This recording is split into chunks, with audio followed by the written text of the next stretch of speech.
Gillingham fans could have been forgiven for thinking that 22-23 was 2 seasons rather than 1, because it certainly felt like that. In the first 23 games of last season, Gillingham scored just 7 goals and were struggling at the foot of League Two. But in the next 23 games, they scored 29 and climbed the table to comfortable safety. No surprise then that what came in between those 23 games is the takeover of the Galinsons, which has brought much fresh hope to the Kent club after the Paul Scally regime. He takes so much credit for what he did in the 1990s, but it went a bit stale towards the end. But now there's fresh life, there's fresh ambition, and the Gills are hoping to be among the promotion challengers in League Two next season. Is Neil Harris the right man to lead them into League One? What do they need to do squad-wise, and how close are they to being serious promotion contenders? Well, who better to be joined to discuss all of these things and more than Owen from the ME7 Podcast and Matt from Gills in the Blood TV. Good evening to you, gents. How are we? Yeah, all good. Very well, thank you. Yeah, well, thanks a lot for coming on. We really appreciate your time. Just a quick notice before we get started. I'm covering all 72 clubs across the EFL between mid-June and mid-July. There's always been several uploaded onto YouTube and Spotify. And if you're watching these on either of those platforms, do give us a subscribe because it really helps a lot. So go check those out as well once you're done with this one. Coming to you first then, Owen, are you really excited for this new era at Priestfield? I am, yeah. Obviously, at the start of every season, you get a lot of anticipation. You have a lot of aims that you want to meet. No matter how bad the situation might be, you still have that glimmer of hope that with a new season, it's a new dawn, as the phrase is. And, you know, we were probably wrongfully predicting that last year, obviously, given how the first half of it went. But this season, it's obviously a lot different. We saw how we came from, you know, the grass of defeat, if you like, last season, turn it all around and finished comfortably safe in the end after a whole half season of being in turmoil and staring National League at the face for the vast majority of it. But this summer seems a lot different. We've got a much more balanced regime in terms of a football club. You know, Kenny Jackett and Andy Hessenthaler behind the scenes making a big lot of difference as well, and a manager who a lot of people critiqued over the last season, and, you know, understandably so in some aspects. But I think the second half of the season, with the players he brought in, the players he wanted, he shows he's more than capable of doing a good job in this division. And his pedigree, Millwall and Cardiff, goes along with that as well, a higher division. But yeah, I'm really looking forward to the season upcoming. There's a lot more reason to be optimistic, and it's not so much blind optimism as it was last year, as compared to genuine ambition that we might be able to pull something special off this year. Yeah. Yeah, absolutely. Certainly a lot more cause for optimism. Matt, it almost feels from my point of view like there's almost not a huge amount of point reflecting on last season, certainly the first half of last season, because the energy around the club and the resources and what the club's able to do this summer, and in January is just completely different. So I suppose I want to throw it forward really and say, how close is this Gillingham squad to being able to achieve its ambitions next season? Totally agree about let's not talk about the first half of the last campaign. I think I said to someone on Twitter the other day, it doesn't even feel like it's the same club. It feels like we've been given a brand new football club with the takeover. It's just the whole vibe is completely different. People are, you know, going into because obviously a few of us were lucky enough to be invited into this kit launch a couple of weeks ago, which then coincided with a certain Johnny Williams being stood there in a changing room, which we weren't told of at the time. And it's just little things like that make a big difference. You compare that to seasons gone by where we get like some sort of PDF file with a picture of the shirt. It's light and day compared to what we've been seeing. And I think in terms of next season, I think we still lack goals in the current side. I think in terms of an out-and-out striker, I don't think Tom Nichols, Ollie Hawkins are 15-plus goal a season strikers. So that'd be nice. We know there's various names as is the norm at the stage of the summer where we're being linked to pretty much everybody. Andrew Dallas being the latest one, Alfie May, Deepo Akinyemi. There's loads of names going around, but the battle is obviously people know that we've now got a little bit more cash. But it's just great to be in a position where we're sat here first day of pre-season and we've got 18 in the squad already. We're not having to completely rebuild it. It'll just be tweaks and good additions, smart additions. And I think the best thing about Brad and to touch on what Owen said as well, and obviously with Kenny and Hesse coming in now to perform a proper structure, is the fact that we're not going to have our pants pulled down per se, and we're not going to have the mickey taken out of us. People know that we've got more money to spend, but I think we'll be sensible and we'll get the right people in and the right characters, as well as people that will be good players and improve us on the pitch. Yeah, let's hope that's the case. Owen, Matt mentioned there Tom Nichols. He obviously had a great second half of the season, but when he was at Bristol Rovers, he had a very dry goal-scoring record, I think, to put it mildly, and he'd go sort of 30, 40 games and only score once type of thing. Maybe he's got a few more goals to it in his game than maybe he had a few years ago, but still, he's not necessarily going to be that ruthless finisher. But there's been Neil Harris type sides in the past where you think of Steve Morrison and Lee Gregory up top for Millwall. Neither of them were really prolific goal scorers, but they fitted in with what he wanted to do. So what do you think he's going to prioritise in the striker market? I think with Tom, I think he brings a lot more than goals. I think it's very obvious when, I do it myself sometimes, when a club signs a striker, you automatically go to Wikipedia, goals that they score, well, that doesn't look very promising. And then you see him in action and you see what they can actually bring to the game. And Matt will agree with this as well. The first game against Hartlepool, he not only got his first goal, but he played a major part in Dom Jeffries' second goal as well. And I still scooped turn around the back.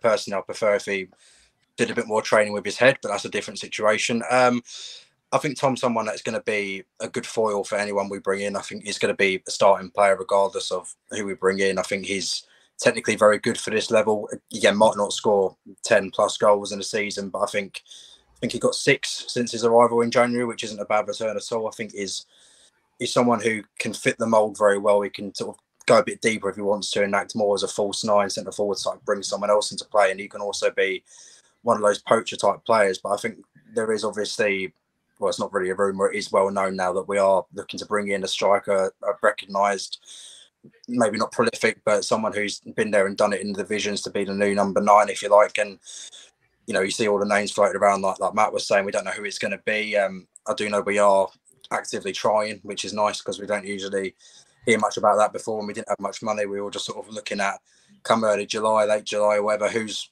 not been signed from a free agents list, and we'll take them because that's sort of the only options we've got. But I think Neil will be looking for someone who's quicker up top. He's been very keen to point out pace both in the wide areas and going forward is what he wants. Tom's not a slouch, but he's not particularly rapid. Obviously, Ollie Hawkins isn't at all, but that's not his pedigree, so to speak. So I won't put that down on him too much. I think he'll be looking for a nippy striker, someone who can get him behind, which will then be a good foil for if he was to play. I think there's just a lot of ingredients already there in the pie of Gillingham's attacking forward. We just need that little bit cherry on top. I don't know who that's going to be. Of course, as we mentioned, there's every name under the sun flying around in a minute. The obvious ideal one would be Alfie May, but also if that isn't the case, like Matt mentioned with Andrew Dallas, he's someone I've talked about for the past couple of years during his time at Solihull Moors, and I know he's obviously played a big part in getting Chesterfield, well, nearly to the Football League, not quite in the end, but I think he's someone who'd be decent to come in. And Deepak and Yemi, sort of the wild card choice, if you like. I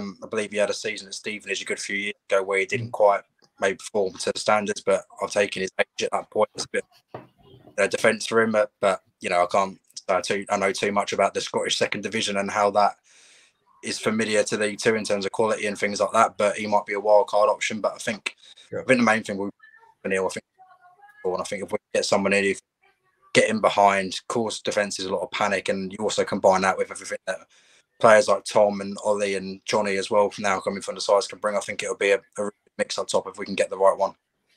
Yeah, for sure. But I think, Matt, you've got to think about the balance of the attack as well, because we've just talked about Tom Nichols there. Mm-hmm. If you bring in Alfie May, I feel like you're going to need one physical, tall type up there, because that's how Neil Harris likes to play. I think that if that's the case, is it then a case of Nichols or somebody like an Alfie May? Because, although Alfie May would be an incredible signing from so many perspectives, he's not particularly tall or physical. So then you would kind of compromise how much you can use Nichols. Whereas, do you think you're going to look for a physical type up there? It's an interesting point, and it's one that's been discussed on Gills' social media, because the other option is, do we bring in 2 centre forwards, maybe a target man type, and then use Ollie Hawkins as a centre back and almost a backup focal point, we could do that. But I think Neil wants to use Ollie as a striker. So, but this is what we spoke about when you came to visit me a few weeks ago. There's plenty of options, and there's a little bit of flexibility within the Gills squad now because we've got good numbers at an early stage of pre-season, which is brilliant. So, yeah, I don't think it could be an Alfie May type and a Tom Nichols type together. I don't think that would work. But then to flip it, we accidentally sort of stumbled across a 4-2-3-1 at the end of last season, which we spoke about because Ollie Hawkins was ill for a couple of games, which then meant Tom Nichols played as a number 9, and everyone sort of raised their eyebrows and went, how's this going to work? I think it was Stockport, 3 absolute monsters of centre halves, and he was absolutely brilliant. And it got George Lapsley into his best position as well. Obviously, there's now the small matter of a Johnny Williams coming into the squad. So can we then fit Williams and Lapsley into the same 11 as well? So there's plenty of conundrums for Neil Harris already. I think there'll be plenty more become August the 5th, but there's certainly better conundrums to have than the ones he had at this stage last season. Yeah, I think that's certainly true, Matt. You've kind of got to remind yourself of that sometimes, haven't you? I mean, that Johnny Williams signing, Owen, that looks like a real coup, doesn't it? It does, yeah. And like Matt was mentioning earlier, it was great to be a part of what it was. In the end, we sort of, I spoke to Block Pictures on our podcast, the people who did the videography for the announcement, and he said he was livid because obviously about an hour before we found it, the Bradford journalist put it out late. It was happening, it sort of ruined the leak of it a bit. Because I think, Matt, I think we remember we were talking in the change room. I think a lot of us had no idea maybe it would be a shirt with his name on it, but I actually thought he'd be there standing there. So even then, it was a very big surprise. But yeah, it's, you know, it comes with a lot of great pedigree, both internationally and at club level as well. We've played at some of the biggest tournaments in the world and in international football, and it's someone where we've played against him before in his Swindon days, Charlton days, and he's always been a great foil for both those sides. He again brings that experience that we need, good on the ball technically. I remember him scoring against us in about, I think it was 25 seconds or something at the county ground in that 3-3 draw. But I think he's someone that, you know, people look at Alex McDonald and highlighted a lot his, you know, dead ball delivery, his ball from crosses. I think we've got that and more with Johnny Williams. I think it's not just a replacement for Alex McDonald. I think it's a better individual player to have than Alex McDonald, with all due respect to him. And I think he's going to come into the team and he's going to be a great foil for everyone because, you know, we have those players who can get on the end of long balls into boxes where Ollie Hawkins will be getting his bread and butter and things like that. So it's a great option to have. Obviously, none of us really expected it either, which is a lot more exciting because when we obviously got called up to do the kit announcement before it came about, my knowledge, the same as everyone else, is that he was going to Bradford, and obviously it didn't turn out that way, thankfully. But I think it's a smart sign. I think he's one that no one really expected us to go for, but I think if you had offered him to anyone before the matter of the fact, I think everyone would have been fully on board with it. So I think he's someone who's going to bring a lot to the team, and I think it's going to be a great forward for us. Yeah, I think it's a fantastic signing. We actually had a laugh with Matt when I went on Gills in the Blood about. We were both so surprised that he's only 29, but that was quite a good clip. I ended up watching that back a few times. But I think that what I really like about Johnny Williams, Matt, is that he. I don't even know if it's the technique he has in terms of the way he kicks the ball, but it's the speed of thought for me, that it's like he seems to be able to think a split second quicker than other players at this level. And that's, for me, what really opens doors when you've got Johnny Williams in your team. And I think if you're not relying on him to play 90 minutes every game, Saturday, Tuesday, and you're willing to sort of drop him in and out, I think he could be a real asset. Yeah, there's always question marks over his fitness, hasn't there? But I think if you look at his numbers over the last 2 or 3 seasons, they've been really good. I think he played nigh on 80 games in the last 2 years for Swindon. So if you're saying 40 a season, he's not missing too much football. And I'm sure the ones that he missed when at the county ground were probably the Papa John's and early rounds of the Carabao Cup. But yeah, I think it was, I had a look, obviously when he signed, I like to do a little sort of stats-based tweet each new signing come out. I think it was 75 minutes per game. So if you can get out of that out of him over a 46-game league campaign, then you're not going to go too far wrong. I think he can play a couple of positions as well, which makes it even more exciting. We was lucky enough to have Kenny Jackett on a couple of weeks ago, and he says he thinks he'll just float around. You'll almost have to just give him licence. Kenny Jackett said the big danger with Johnny Williams is not where he starts, but where he ends up. So you can almost see him getting into positions late and running into the box. We know if he's on the ball, he's going to create chances. He's going to keep us ticking over and move us in the right direction. And that's something we've probably missed for a few seasons now. We know we had the Steve Evans season when we was very direct, got it out to Jordan Graham, and then it was balls into the box for Dane Oliver. I think it'll be a little bit more stylish, hopefully, in terms of what Johnny Williams brings to us. But at the end of the day, it's if it brings you a goal, it doesn't matter how you do it, does it? So actually, because obviously we spoke on my show when you came on and did the potential targets we gave, and you said you wasn't sure in the sense that would he be able to play in a pressing Neil Harris side. So where do you see him? Where do you see him fitting in if he plays? Do you see him as part of like a midfield 3 or a 10 or wide from a side higher up? Or I'm thinking maybe he might play wide, but then I suppose that brings us on.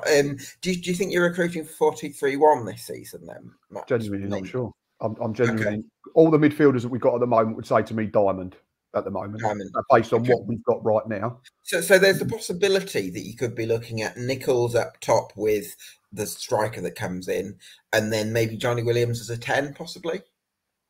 I think so, especially if you want to then try and get George Lapsley in as well, or you could play Lapsley as a 10 and Williams from the left of a diamond. Possibly. Then you've got to balance that out. So would it be like a Sean Williams and a Dieng to counterbalance that? Ethan Coleman might get more games. Dom Jeffries was very good last season. I just think we've got, and we said this on the show, didn't we? I don't think we've got any natural wingers in terms of players that will hug the touchline, get to the byline, get balls into the box. So it's going to be interesting what the final 3 or 4 signings are, and I think they will be the ones that give us a better idea of how we ultimately set up come Stockport away.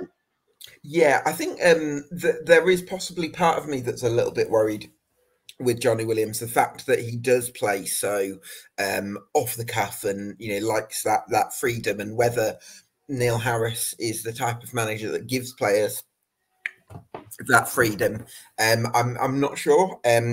So I think we'll have to wait and see on on that one. What do you think about the rest of the recruitment you've done so far, Owen? Yeah, I mean, first and foremost, Conor Masterson, I think, was announced 2 or 3 days after the Salford game or something like that, and he was everyone's primary target at that point. Was more or less essential that we got him in. He's been so impressive over the past 2 loan spells. I think he's someone that is going to play at a higher level than this. I think that's more or less a guarantee. Whether that's with us, hopefully, but we can't guarantee those things. But he's someone who, for such a young age, is an astute centre half for this division. He's big, he's strong, he's not slow either. When I spoke to Hess, he said he was someone that had been really impressive, and it was sort of a matter of when rather than if we get him over the line. And I think those discussions probably took place prior to the season ending, just considering how quick it was done afterwards. And I was a bit surprised, or slightly surprised, I'd say, that QPR didn't fancy taking a chance on him. I think it might have been a different story had they dropped into League One, but thankfully they didn't, which meant we had a free run at it, although we did hear that he was obviously offered a contract at League One level. I think it was Exeter who came in for him, and obviously showed how much he loves it here. He shows how much he believes in the ambition and the club going forward, that he wants to play his football here. He knows he's guaranteed to play every week. And I think, he was someone that was an obvious choice to get in. And I'm glad we got that over the line, especially as quickly as we did. And I think he's going to have a great season. And, Max Clark, the other one, promotion winning fullback from the season before. I don't think anyone can really raise their eyebrows in a negative light when you sign someone who just won a promotion the year before, playing in a very good Stevenage side, playing a lot of games in it as well. And I think he's someone that is filling a position that we've had a lot of trouble with probably ever since Conor Ogilvie left for Portsmouth. We've not really filled that hole. And, we've spoke about Tonda a lot over recent podcasts and things like that. He just, with all due respect to him, he just isn't that player that we need if we want to be going towards top end of the table. He's probably better suited to a lower mid-table League Two side at the very best, I think, for him, unfortunately. But it's another position where we've let a player go and we've upgraded the position, and it's all positive signs. Hopefully it's going to be a left back who we can depend on, who can be reliable at the back. I know he mentioned in his interview he likes to be an attacking fullback as well, which is another positive, because when Dave wasn't playing, we were playing Robin McKenzie on the wrong side there, and he was okay defensively.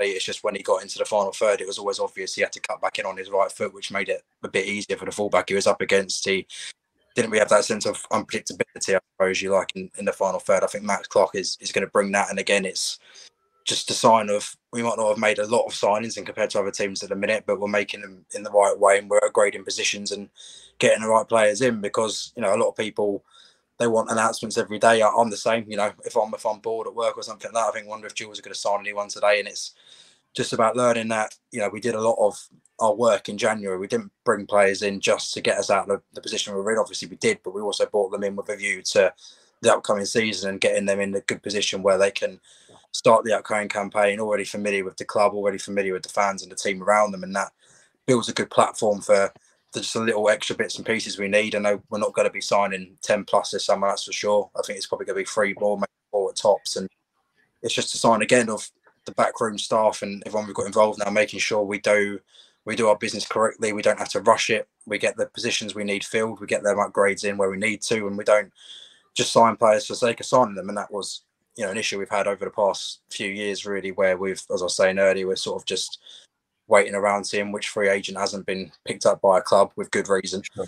By a certain point in the window, I think we'll take a punt on him. And, you know, those days, thankfully, seem to surpass, and we're going for targets that we know we're going to not just improve, you know, the 16 or so players you get on the match day, but the starting 11 as well. So, yeah, in terms of the business, I think all players are great additions. I'm very happy with how we're doing it.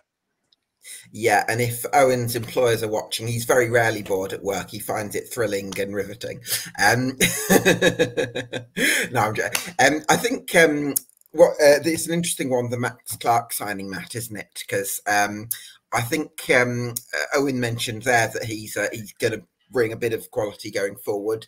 I think he's going to be reliable and dependable. I think he's going to be decent going forward and be able to put the odd cross in, but I don't think he's necessarily going to be the one that flies forward. But again, this probably comes back to what we've discussed on your channel, Matt, which is maybe there's going to be a more explosive attacking right back that comes in, and Max Clark can be the more dependable one on the left. Yeah, potentially. This is something you said, and it comes back to Neil's days at Millwall, doesn't it? Where he has one that wants to almost play in the opposition half and one that plays in his own half. So, is Shea Alexander that explosive right back? Is Robbie McKenzie that explosive right back? I'd say Shea more so than Robbie. But then again, it's difficult because we don't know what system we're going to play. If we go and sign 2 out-and-out wingers and play 4-4-2, then you don't have to rely on your fullbacks to be doing that on either side as much.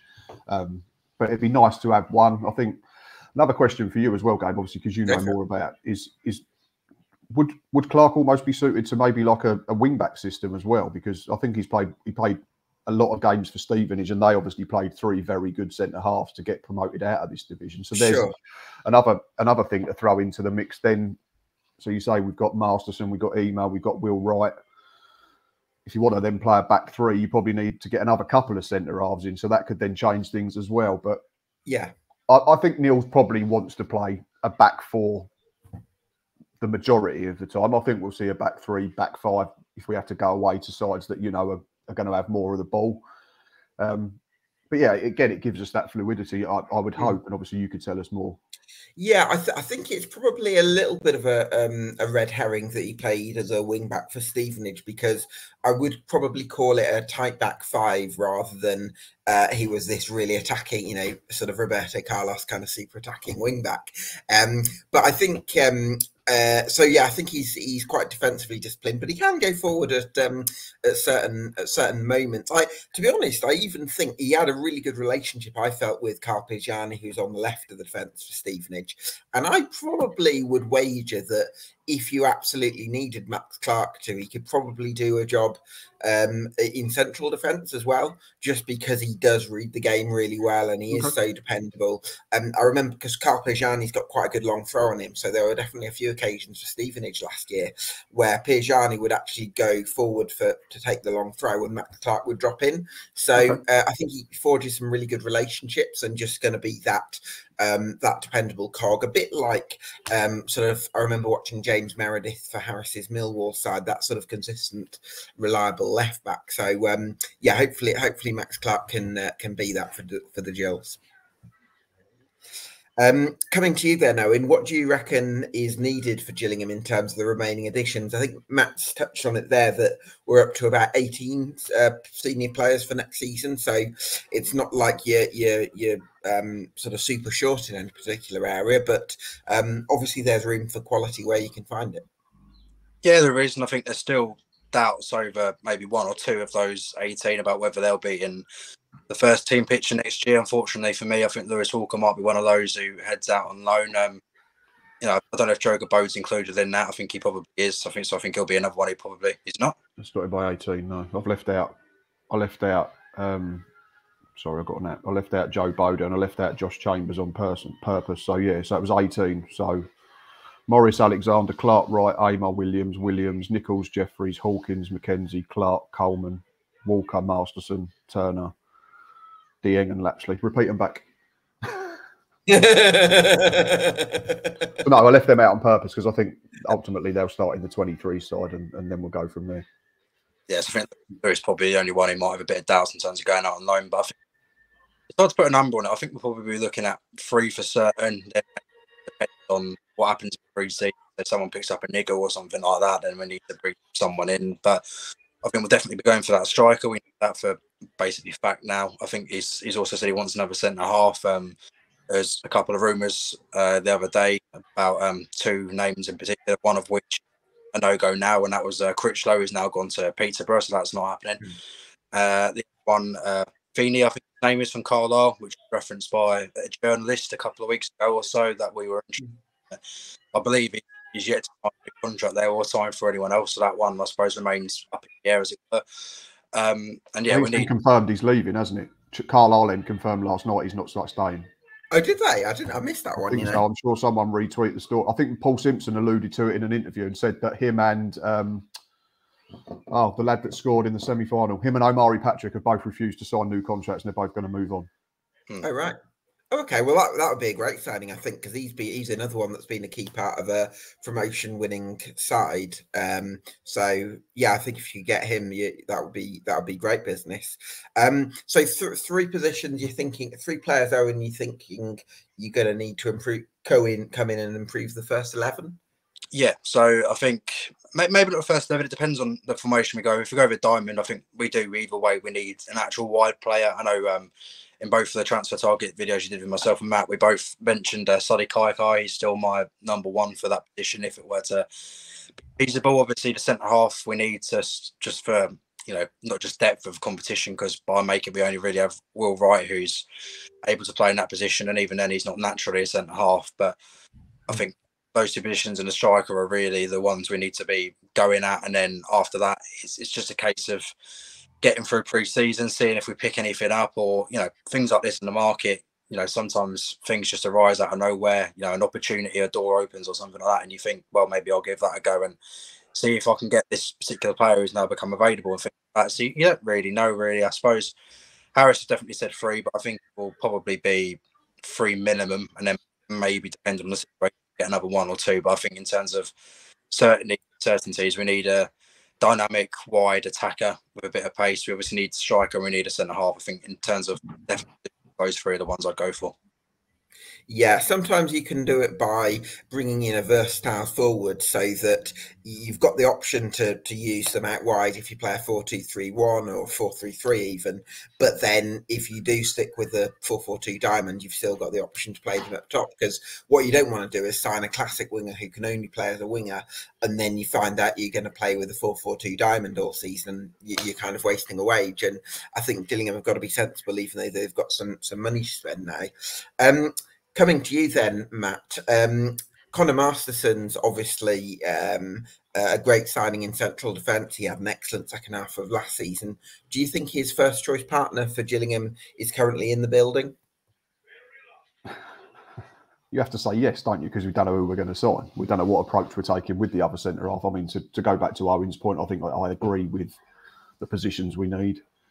It'd be nice if you can get a centre half that can cover left back. That would then do 2 jobs at once. But I said to you, didn't I, a few weeks ago, I think we're all right because we've got Robbie McKenzie and Shea Alexander that can go over and play from that side. I wouldn't want it to be happening all the time for the reasons that Owen mentioned, where you become easier to defend against because they get to the edge of the opposition box and then they have to cut inside and run into traffic. So put it this way, if we go to Stockport first game of the season and our centre-back pairing is Connor Masterson and Max Ema, I would not be unhappy at all, given the form of both of them from probably, well, obviously January onwards for Connor and Christmas onwards for Max Ema as well. I think they've struck up a really good partnership. they played together at the back end of the season before. We have to remember as well that, albeit in a back three, because Jack Tucker was part of that trio that almost performed a miracle. I said to someone the other day, you can't have too many good players, though, can you? So if there's someone that comes in that's more suited to start a game than Maxima or Connor Masterson, then I'm going to be a happy man, because it means that the squad and the first 11's getting better. But Connor Masterson, I think, if you're putting me on the spot, I think it's one with Connor Masterson. Yes, I think he's the best centre back at the club. I disagree slightly with what Owen said about Will Wright not naturally being a centre half. I think that's his best role. I don't think he's a right back. He's too big to play right back. I don't think he's quick enough to play right back. I think he got caught out too many times on the outside and on the inside playing there last season. I think at 24, you can give him time to develop. I think he needs to learn positionally a little bit as a centre half and the physical side of the game, certainly in League Two. But for me, I think he's definitely best suited to be an essential defender. I don't think he's just not built like a right back for me. What's your take on that, Owen? Is a curious case as well, right? There's a lot of times where, obviously, in the first half of the season, he looked like one of our better players, and obviously everyone else was very, very bad. Which is, we could have looked like one of our better players in the first half. I think there was one game in particular. I think it was the Northampton game where he may have played centre half, and he gave the ball straight to Sam Hoskins, who scored in that game, which we would have lost anyway. Let's be honest, but still, it's just one of them. I think you saw drastic improvement of the defence when Connor came. He slipped himself in perfectly, and Che obviously improved massively as well. I've seen a few people saying that they wouldn't be opposed to Real leaving in any case, bring somebody in. I don't really think that's the right option to go with. I think he's someone worth keeping around. He wouldn't be in my starting 11 come the 5th of August. I don't think that's viable for me personally. But like Matt says, with his age, I don't really want us to be giving up on someone at 24 years old. I think it was his first season in the EFL, and obviously you couldn't have asked for a tougher 6 months in your first season in proper football, could you? So, well, and I don't know, he's someone I want to keep around, but I think again, he's if we do bring in a Feeney type character, for example, to challenge with Max, and then you've got Connor there as well. I think unless there's injuries or those two go off the ball completely, which I can't see happening, I think he may struggle to get a good amount of minutes this season, which, come January, if he's not playing, maybe then there'll be a discussion to be had, not necessarily about a club saying we want you to leave because we can't fit you in. It might be him saying, I want to go somewhere and play football. So I suppose we'll see how that develops. But at the minute, I think he's got a bit of a tough task ahead of him to get into the team. Yeah, and I suppose coming to you on this, Matt, it feels like Gillingham have got about 3 decent right backs, but maybe no one that's quite up there in terms of if we're saying Gillingham's got to try and strive for the top 3. Do you think there's a possibility that one could be offloaded in order to bring in the quality that you require? Potentially, like Owen said, if a door opens and a player suddenly becomes available and it's something that they want and the club wants, then of course it changes very quickly, doesn't it? But sitting here now on the 28th of June, no, I don't think that'll be the case. I think. You think you've got a right back that's good enough for the top 3? Again, it depends. It depends how we play, doesn't it? This is the thing as well. So it's ask me start of August or end of August when we've got the squad in place, and then I'll tell you. I think if Shea Alexander plays the way he played the second half of the season, then yes, I think he could be very good. I think he's one that's continued to improve. We said this on the show the other week. If professional clubs did a most improved player, I think Shea would have won it. I thought he was absolutely immaculate from January onwards. And back to the Will Wright point as well. We're quick to forget that after the takeover, Will Wright started the game at home to Hartlepool, started the game away at Colchester, and actually started the game at Swindon. It was only and they were 2 clean sheets, and then Swindon, we were 3-1 up, and then Neil went to a back 3 to get Connor Masterson, and that's when we conceded 2 goals. So Will Wright was very unlucky to be taken out of the side that was doing well and very quickly found its feet with half a dozen new additions. So I always like to have 2 per position. So for me, Will Wright shouldn't be going anywhere. I'm not saying he's going to start every game, but I'd like 2 left-sided centre-backs, 2 right-sided centre-backs. I know it's not always possible in the lower leagues, but for me, he's one that probably plays Carabao Cup, certainly plays in the league trophy. And then it's up to him, isn't it, to train properly and force his way in. But, I think I'd say we've probably got 2 right backs that are certainly top 7, top 10. Whether you'd say they're in the best 3 right backs in the country, no, probably not. But you don't need to have the best right back in the country if the rest of the side is strong enough as well, do you? You could have 11 that are 7, 8 out of 10 every week, and then if you approach it a different way, that's the interesting thing. And I think that's what's so exciting about this season is. And I think there's going to be a lot of clubs that are going to be disappointed come May that think they should be in the top 7, certainly, or in the top 3 that are going to be some way below that as well. And that might be Gillingham. Sure. Yeah, no point sitting here and saying, because we've been taken over and everyone feels positive, that automatically means we're getting in the playoffs or we're going to win the league or get promoted. We're still going to have to work hard. We're still going to have to earn the right to win football matches. But again, it goes back to this time last season. It's a completely different place and certainly a different club to be supporting. Yeah, absolutely. And it's absolutely great to see. In terms of Ethan Coleman, Owen, I spoke to Matt about him on Gills in the Blood a few weeks ago, and it feels like he's a little bit under the radar. We're not sure what Sean Williams will be able to do next season in terms of fitness, but actually Ethan Coleman, when he came in, certainly didn't let the Gills down, and he's got a great work rate, I'm led to believe. So yeah, is he one that you're quite excited to see maybe at the base of a diamond next season? Yeah, I think he's a really good prospect. I mean, with Williams, we don't really know what his situation will be. Although he starts playing less games than he was last year, but then ultimately that's going to be up to him. Because his body, he'll know what he's capable of doing and whatever point. But I think with Ethan, there's definitely a very good player that we expect to sign. It came through, and we heard about him. He'd been at Bromley from Leyton Orient. I believe he was at Orient when Jacket was there, which is an obvious mention. I think the game that impressed me most is went to Stockport in that 0-0 draw. Obviously, wasn't a terrible game, but he played a brilliant role in that game. Kept us nice and secure, kept the back four nice and protected. He's a big lad for the position. Load of body shape, really big build, strength. He's got a bit of pace about him. He can pick a pass, likes to tackle. I'm glad that towards the back end of the more and more minutes, and obviously that was helped by Sean Williams' injury, which the last 2 or 3 games actually happened anyway. And I think they're certainly a good player. All reports that have done well. A lot of people have mentioned the 2-2 at Valley Parade against apparently well as well. And it goes to show that not every signing we make needs to be a like still come in reasonably good job. I would have done well having lost so of again to get back up to speed. And I think next year, when obviously push comes to shove, well, at some point might end up just maybe not running out of legs, but then as got to consider his age, he's not going to be able to play a game.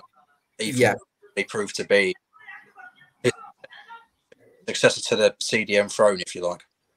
Yeah, had a couple of audio issues there, Owen. He seemed to be breaking up a little bit. I just wondered if you can have a little fiddle with the audio, and hopefully we can get you back into it.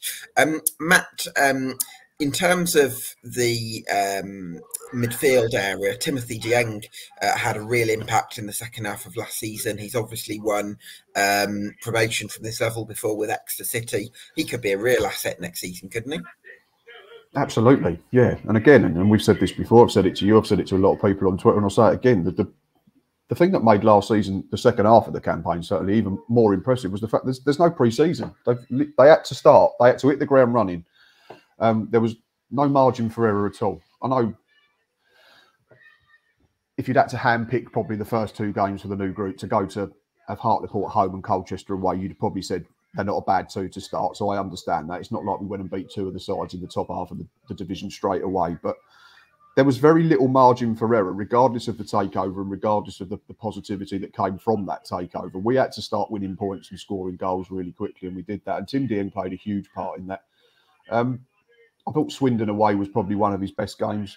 We saw both sides of what he can do, breaking up play, protecting next to Sean Williams, but then arriving in the box late, scored a goal in that game.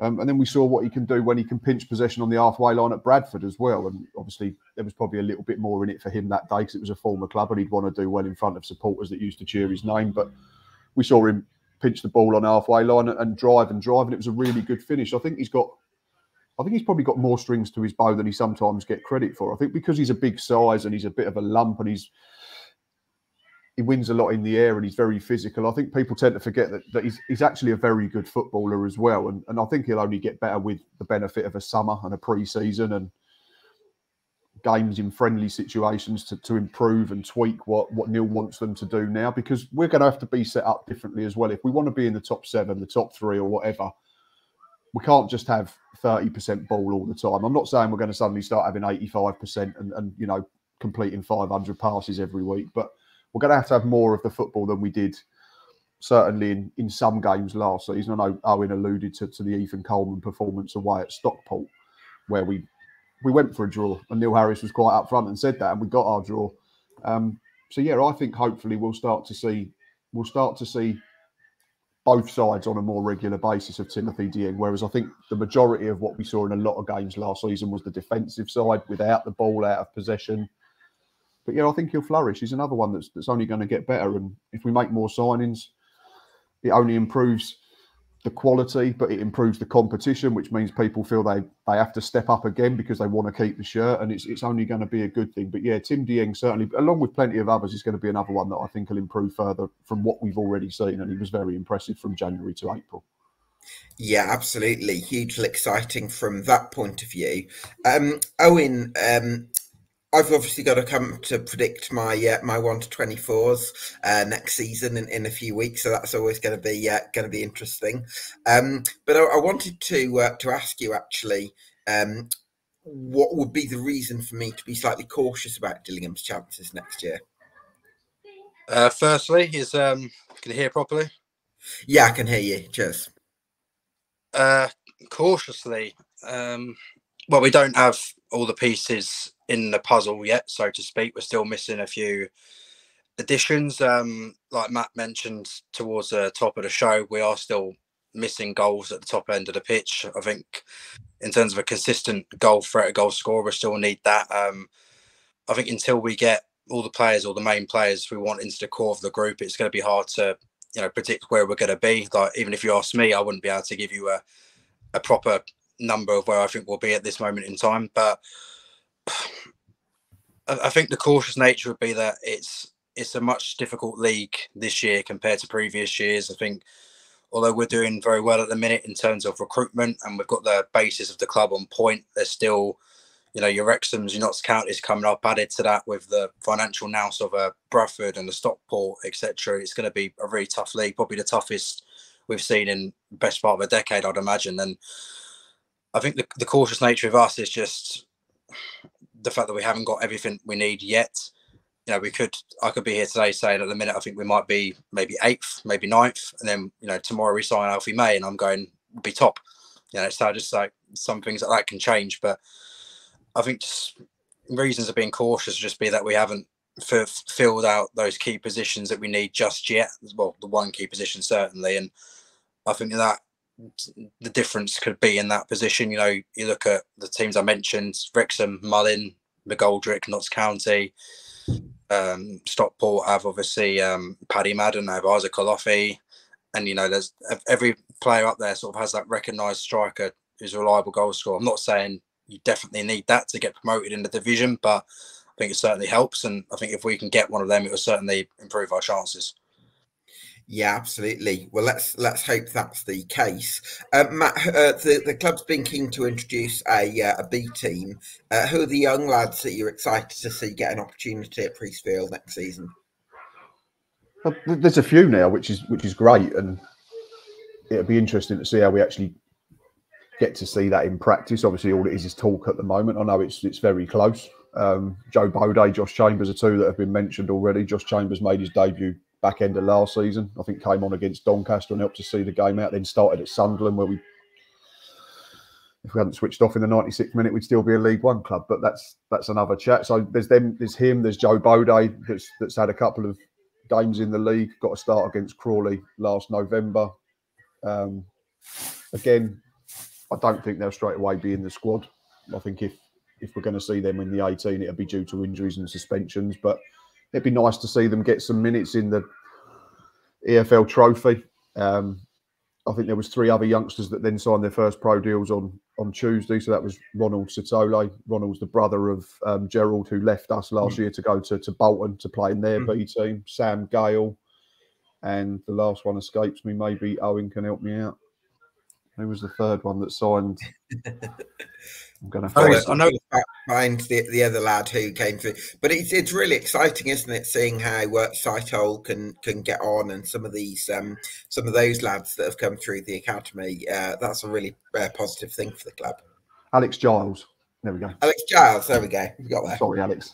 Yeah, it's great. Obviously, we don't know how it's going to work out. There's a good chance that the majority of the problem won't become first team regulars, but with these types of deals, I always say they're very low risk in terms of wages, in terms of contract lengths. You're not having to put a lot in to potentially get a lot out in terms of a financial outlay.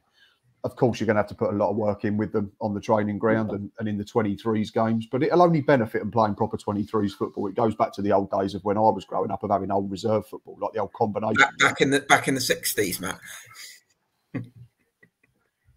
Wow. Yes.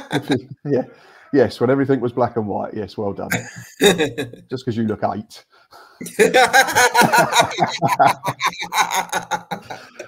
But yes, anyway, back on subject before I was cruelly jibed at. Yeah, there was a proper reserve league back in the 90s, wasn't there? So it was still competitive football, whereas I think what we see in terms of merit leagues and that type of the thing at the moment is it's more for fitness and technical improvements rather than getting youngsters used to that competitive nature. But I know a couple of them were over very local to me at Sheffield United and done really well. Obviously, that's a big gap. So we're not sitting here and saying that they're going to be ready for the first team. But like Owen said, it all comes back to the it's a proper feel at the football club. Now, there's a structure, there's a pathway, there's a smaller gap between the youth and the B team and the first team. And if you're signing your first pro deal, you probably feel now like you've got a genuine chance of becoming involved, whereas before it probably felt very, very distant. Yeah, absolutely. I know you're a big fan of Lewis Walker, Owen. I can see your smile on your face, even me mentioning him. So him and Josh Chambers, are you hoping that either of them can kick on? Yeah, I am. The Walker thing, people think it's a character, or Josh isn't. I think Lewis is someone who deserves to be around the first team next year, and that's not my bias. I put it to the reason that I think he's probably the only one out of the core of the first half of last season who hadn't had the chance to start playing as in a part of a new established side from the second half of the season because he was injured throughout it all.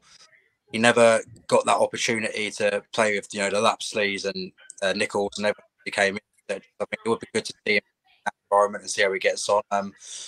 Josh obviously is someone we've seen prior to this season as always had, from what I can understand, very successful loan spell at Worthing. I think in the playoffs, St Albans, I think maybe in the semi-finals or something like that. And he is obviously someone who's trusted. There was obviously a situation with him where he left for a little bit because the trial at Tottenham or something like that, and it didn't quite go to plan, so ended up coming back afterwards. And I think there's a lot of promise with both of them. I'd like to see more of Lewis, as I said, in the first team with the better players around him. I think he deserves that chance. And I think these are things that Neil is going to obviously assess during pre-season and see what works best. But as I said earlier, also, if we do bring in another striker, I wouldn't be overly surprised as much as it would irritate me if Lewis was to go out on loan somewhere. But it's all part of the greater path. He goes on loan, comes back. But I told him at the Player of the Year, if he scores 20 goals next season, I can get his shirt. So that's what I'm relying on. That's my aim for this year. Okay, I can see where your motivations are now, Owen. So talk to me about your plans for 2023-24, Matt, for Gills in the Blood TV, and what are you planning to do for next season? Similar, won't be changing. I think it'll be similar to our transfer window. Little tweaks, I think, here and there rather than wholesale changes. I've said plenty of times that the channel's nothing without other people watching it, joining me as a guest, retweeting, commenting on YouTube, that type of thing.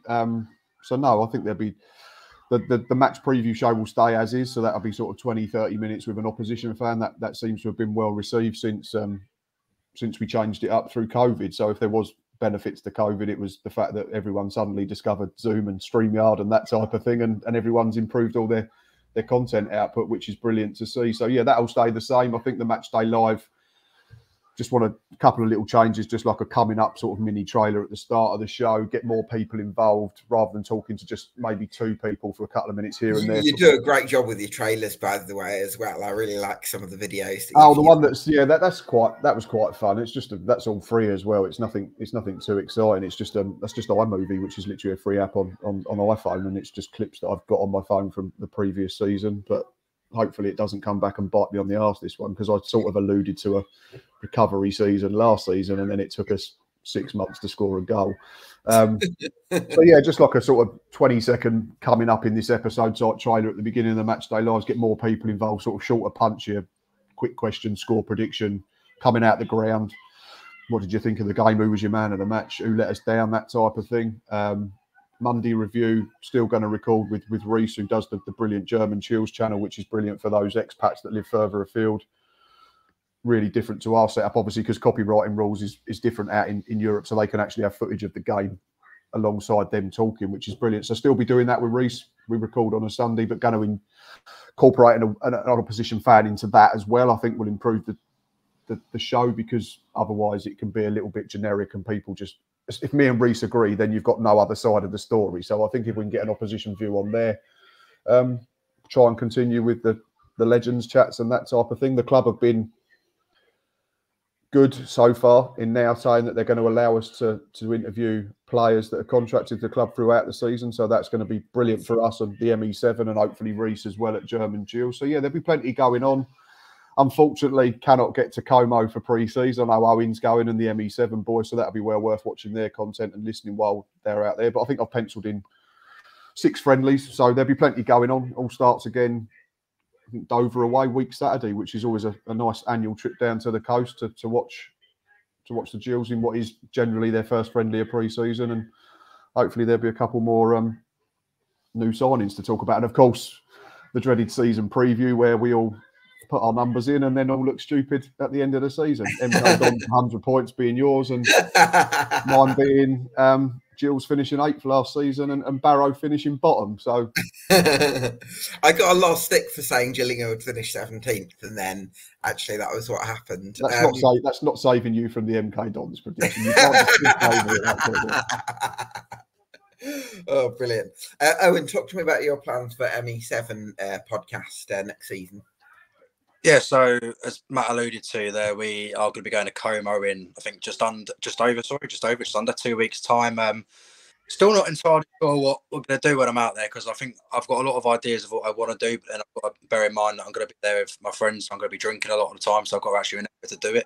I think we might do little mini videos that go on Twitter, sort of like, not a vlog as such, but more like day to day, what's going on, what we're doing and things like that, because I think we've got the game there, and I think the club are doing an open training session as well on one of the days. So there's going to be a lot to do. There's going to be a lot to explore the city as well. It's going to be, a great experience, because I can't remember the last time, if we ever have in my lifetime, we've gone away and done, a pre-season game in a different country. We can go and watch the game. I know they used to do the behind closed doors games in Calais and things like that in the Martin Allen times, certainly. And it's going to be really exciting. Yeah, we're hoping to do a podcast live from Como. I'm not sure where yet. We'll have to scope out the locations when we get there, but hopefully someone with the lake in the backdrop and something nice like that. And then we also have some things planned with the club. Some things we should be announcing soon in terms of an interview, but we can't do it just yet. But we're basically there. And just a lot more of the general stuff in terms of the Twitter spaces. We'll do one on the Thursday before the game, and then I'll be doing one usually 8 o'clock on a Saturday, or maybe 10:30 if it's a Tuesday game, or maybe slightly later if it's an away game and I've been and we have to travel back, etc. But yeah, we want to really build it a bit more this year. We want to get more people involved. Obviously, we have our routine speakers, if you like, me and James co-hosting, and we usually have Luke and Matt talking. Lewis comes on quite regularly now, Reese as well from time to time, but we want to open the floor to suggestions of how to improve it. We had a anonymous question and answer session the other week where people were saying about how they want to come on and talk, and we're always open to requests, but usually it's just from the usual suspects we get, and people are just happy to sit and watch, which is fine. But we also would welcome more people as well. And yeah, we're going to be doing just more general stuff here and there. We're obviously going to have the monthly shows at Priestfield as well, which obviously Block Pictures help us out with, and they're going to keep on running. They're always fun to do, and we want to make it a bit more interactive as well with those ones. Maybe add a bit more of a quiz at the end, things like that. We want to try and get a new person and be part of the panel every single time we do one, just to not fresh it up. Not that we want to get rid of anyone, Luke, but we also want to, but we want to make it more for everyone as well. And actually, there is a new section. I'm glad I would have forgot otherwise. On the Sunday, he's going to do a morning space, which is called Breakfast with Luke, which is essentially where he looks back at the, back page of Messenger is down here, still called that anyway, and see what journalists are saying about the game the night before. Look at articles and Twitter comments, show out of reviewing what other people are saying. So we're doing different things to make it a bit more interactive. Obviously, was like Matt mentioned, I think we're both going to benefit along with Reece from having that interaction with the club. I'm sure Matt agrees. It's been something that we've all been pushing for a long time. Obviously, in the Scally area, it was more or less impossible, or it basically was impossible. But it just goes to show how open Brad, Shannon have been, and Phil does the Mead as well, that they're open not only to us doing it, but they're actually encouraging us to do it as well, which shows a good connection between the fans and the fan channel. I think I didn't actually see it when I read it at first. Matt replied to someone on Twitter. That's when I first knew about it. You'll know what I'm talking about when I start mentioning it. We got sent out a well, we didn't get sent. It was an advertisement for a job at Gills, and it mentioned about working in the media, and part of that was to associate and help with fan channels as well, which is something I didn't notice at first. I only saw it when Matt, I think, replied to someone about it, and that was just doesn't mean too much for us, but it's a nice touch to know that you're being noticed and recognised, I suppose. So that's good.